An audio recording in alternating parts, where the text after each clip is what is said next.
So we got a call from Map 20 here, and I actually don't think, versus a lot of aggressive players, this can be a good board to check call against people who like bet a lot of in position and any kind of aggressive villain that bets a lot in position, especially with the ace of spades here. This is like the perfect hand to check call with, because they're gonna barrel really wide here, I think, a lot of the time, because they're gonna put your hand like ace king, ace queen, and like some ace x flush draws when you check call on this board, which is what a lot of players do. So I guess I was checking his bet in position.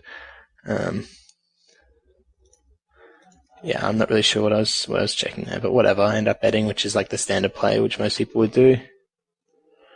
And he folds. But yeah, the problem with betting this board is we are just going to get a lot of folds. Like, even like 8s and 9s generally aren't too happy calling here, because we can barrel like an absolute, like, heaps and heaps of turns, and rivers in our range is just going to, like, if he calls with 8s or 9s there and we bet an ace turn or a king turn, he pretty much has to fold just because of how much our range hits that board. And 8-5 jams here. I think I end up folding, but when players do this, their range is generally weaker when they don't 3-bet and allow you to 4-bet bluff. It's generally going to be a weaker hand. So I think, so I end up calling, I think, but depends how much he's 3-betting as well. But I really wouldn't mind calling there. It depends on the play, though. I'm surprised I didn't look at his 3-bet properly. But yeah, I mean, this is old footage, and I've made a lot of changes to my game since then.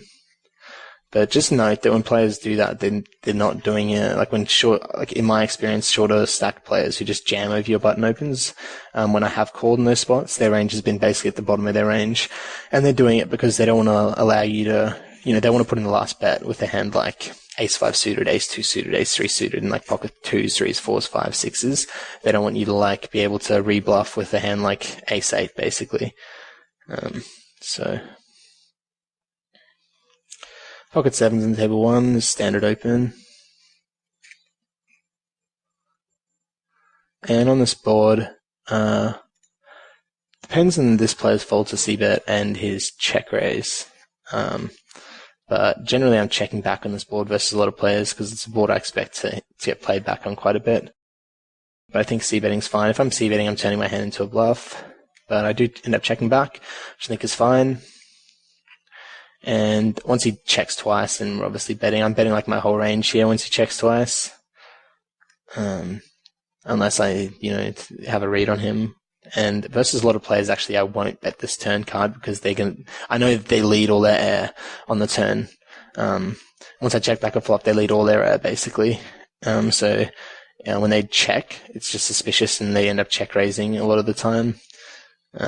And there are a lot of players, particularly one player who plays a lot of 600 and Ellis, PokerStars Pro, likes to check raise a lot of turns in those spots, which I think isn't a bad play, because once people check twice, then at these stakes, if you check twice in his position, people are going to be betting with a lot of their range. Like I just said, I generally bet my whole range, and pretty much everyone does. So incorporating some check raises there can be okay, but I think a lot of the time leading is just better.